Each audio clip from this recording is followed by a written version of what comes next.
বন্ধুরা, আজ বৃহস্পতিবার, আমার নিরামিষ।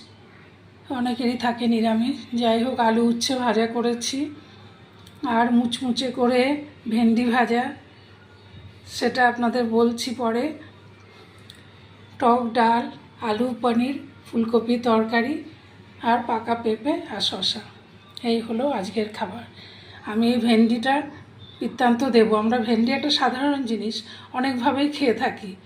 ভাজা আলু দিয়ে ভাজা, দো পেঁয়াজা, সর্ষে দিয়ে, পোস্ত দিয়ে, এমনি মশলা ভেন্ডি সব। কিন্তু এটা একটু অন্য পদ্ধতিতে করেছি। সেটা হলো ভেন্ডিগুলোকে পরিষ্কার করে ধুয়ে ছোট ছোট কুচিয়ে নিয়ে হলুদ, নুন, বেসন দিয়ে মাখিয়ে রেখে তারপর ভাজার সময় পোস্ত ছড়িয়ে দিয়েছি। তাতে ভেন্ডিটা মুচমুচে হয়েছে। এই হলো ভেন্ডির বৃত্তান্ত। ভালো থাকবেন, কেমন লাগলো জানাবেন।